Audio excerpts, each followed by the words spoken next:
KGF यानी Kolar gold field. Civil engineer Satvik Singh Kolar gold fields के सामने अपनी टीम के साथ खड़े थे। फरवरी 2001 से बंद पड़ी इस गोल्ड हिल को हाल ही में फिर से खोलने के डिसीजन पर चर्चा हो रही थी। उसे दोबारा खोलने से पहले उस जगह की सेफ्टी इंस्पेक्शन करना बहुत ही ज्यादा जरूरी था। सात्विक और उसकी टीम इसी इंस्पेक्शन के चलते केजीएफ यानी कोलार गोल्ड फील्ड्स आए थे। वो केजीएफ की माइंस के अंदर जाने ही वाले थे कि तभी एक बूढ़े आदमी ने सात्विक को रोका और उसे अंदर ना जाने की चेतावनी देने लगा। वो बूढ़ा आदमी देखने में बहुत ही अजीब लग रहा था। उसकी एक आंख तो बेहद डरावनी लग रही थी। उस बूढ़े ने सात्विक से कहा कि उसके लिए अंदर खतरा हो सकता है और वो अंदर बिल्कुल भी ना जाए। सात्विक को लगा कि वो बूढ़ा कोई सिरफिरा आदमी है। उसने उसकी बात पर ज्यादा ध्यान नहीं दिया और अपनी टीम को लेकर वो उस खाई जैसे दिखने वाली केजीएफ की माइंस में जाने लगा। जैसे जैसे वो गहराई में नीचे जा रहा था, अंधेरा बढ़ता जा रहा था। माइंस की गुफाओं के अंदर का अंधेरा बहुत ही ज्यादा था। सात्विक भी धीरे धीरे नीचे उतर रहा था, लेकिन तभी उसे लगा कि किसी ने उसका लेफ्ट हाथ पकड़ लिया है। सात्विक को लगा कि शायद हाथ पकड़ने वाला इंसान पीयूष होगा, क्योंकि पीयूष उन सब इंजीनियर में सबसे यंग था और वो ऐसी जगह पर पहली बार आ रहा था। जब सात्विक नीचे पहुंचा तो उसने अपने हेलमेट पर लगी लाइट को ऑन किया और तब अपनी लेफ्ट साइड पर देखा, लेकिन वहाँ पीयूष क्या कोई भी नहीं था। सात्विक को ये बात बहुत ही अजीब लगी, पर वो उसे अपना वहम मानकर आगे बढ़ने लगा। 4 लोगों की ये टीम उस माइंस का इंस्पेक्शन करने लगी। टाइम बचाने के लिए उन सभी लोगों ने अलग अलग जाकर इंस्पेक्शन करने का सोचा। सात्विक उस खंडर हो चुकी केजीएफ को एक्सप्लोर करते हुए आगे बढ़ता रहा। तभी उसे अपने सामने से बहुत तेज कोई चमकती हुई चीज दिखी, जिससे सुनहरे रंग की रोशनी आ रही थी। उस रोशनी को देखते ही सात्विक उसकी तरफ खींचा चला गया। जैसे ही वो उस रोशनी के रिसोर्स के पास पहुंचा तो उसने देखा कि वहां पर बहुत ही बड़ा एक पत्थर पड़ा है, जिसके बीच में से सोना चमक रहा था। सात्विक से रहा नहीं गया और उसने सोने से लगे उस पत्थर को अपने हाथ में ले लिया। जैसे ही वो टुकड़ा सात्विक ने अपने हाथ में लिया, वो चमकता हुआ सोने का टुकड़ा एक कंकाल का सर बन गया। सात्विक जोर से चीखा और उस सर को वही फेंक कर वापस भागने लगा। तभी उसने देखा कि जिस रास्ते से वो आया था वहां पर एक बड़ी दीवार थी। सात्विक को कुछ भी समझ नहीं आ रहा था।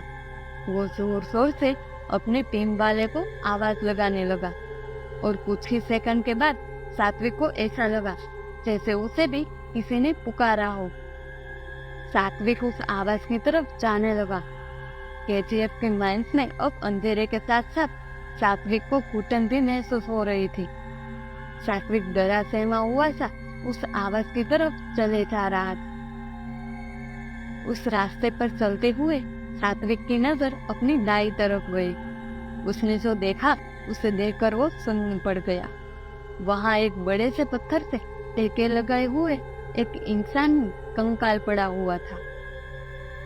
सात्विक चलते वहां से दूर भागा, लेकिन तभी उसका पैर कहीं टकराया और वो जोर से जमीन पर जा गिरा। सात्विक ने उठकर पीछे देखा तो उसका दिल उसके जहन से बाहर आ गया था। एक कंकाल जमीन पर पड़ा हुआ था। सात्विक को बहुत ज्यादा डर चुका था और उसे क्या पता था कि जो उसके साथ आगे होने वाला था उसे वो जिंदगी भर कभी नहीं भूल पाएगा। जमीन पर लेटा कंकाल अचानक से हिलने लगा और अपने पैरों पर खड़ा हो गया। ये सब देखकर सात्विक के होश उड़ चुके थे। उसे समझ नहीं आ रहा था कि वो वहां से कैसे निकले कि तभी जमीन से एक और कंकाल निकला और उसने सात्विक की बाई टांग पकड़ ली। देखते ही देखते 100 से भी ज्यादा कंकाल इकट्ठे हो गए थे। सात्विक ने अपनी जान बचाने की आखिरी कोशिश की और अपनी टांग छुड़वाकर सीधा अपने टीम मेंबर को आवाज लगाता हुआ वहां से भागने लगा। वो सारे कंकाल भी उसके पीछे पीछे ही आ रहे थे। भागते भागते सात्विक को आखिरी कार बाहर का रास्ता दिख ही गया। उसने किसी तरफ बिना देखे वो सीधा उस रास्ते से बाहर कूद गया। सात्विक अब उस माइन से बाहर आ गया था और उसे बाहर उसके 3 मेंबर खड़े हुए देखे। उनके चेहरे से ये साफ दिख रहा था कि वो सभी सात्विक के लिए कितने परेशान थे, लेकिन वो सात्विक को देखकर बहुत ही ज्यादा हैरान थे, क्योंकि उन्होंने सात्विक को ढूंढने की बहुत कोशिश की, लेकिन फिर भी उस फील्ड में वो कहीं नहीं मिला। सात्विक ने जब अपने साथ हुआ पूरा हादसा उन्हें बताया तो उसके टीम मेंबर को उस पर विश्वास नहीं हुआ, क्योंकि किसी भी और टीम मेंबर के साथ वहाँ ऐसा कुछ भी अजीब नहीं हुआ था। सात्विक ने उस बूढ़े आदमी को भी ढूंढने की कोशिश की, वही बूढ़ा आदमी जिसने उसे अंदर जाने से रोका था, लेकिन वो कहीं नहीं मिला। आसपास मालूम करने से पता चला कि उस बूढ़े आदमी को मरे हुए 40 साल हो चुके थे और ताज्जुब की बात ये थी कि वो केजीएफ की वोल्स माइंस के अंदर ही मरा था। इन सब हादसों के बाद सात्विक केजीएफ को रीओपन करने के बिल्कुल खिलाफ हो गया था, पर सात्विक के टीम मेंबर की राय कुछ और ही थी। उन्होंने सात्विक की बातों पर विश्वास नहीं किया और साइट को खोलने के लिए अप्रूवल दे दिया। उन्हें लगा कि सात्विक का मानसिक संतुलन खराब है और इसलिए वो ऐसी बेहकी की बातें कर रहा है। उस दिन से सात्विक ने अपनी नौकरी छोड़ दी और एक दूसरा काम करना शुरू कर दिया। अब वो कभी भी ऐसी डरावनी अंधेरी जगह पे अकेला नहीं जाता। माना जाता है कि केजीएफ में काम करने वाले कई वर्कर्स की उन गहरी और डरावनी माइंड से मौतें तो हुई है, लेकिन क्या आज भी उनकी आत्माएं और उनके सड़ चुके शरीर और कंकाल उन माइंड्स के अंदर घूम रहे हैं? आपको क्या लगता है, क्या जो कुछ भी सात्विक के साथ हुआ वो सच था या सिर्फ उसके मन का वहम था? तो दोस्तों, आपको ये कहानी कैसी लगी? अगर आपको ये कहानी अच्छी लगी हो तो इस वीडियो को लाइक और शेयर जरूर करना और चैनल को सब्सक्राइब जरूर करना दोस्तों।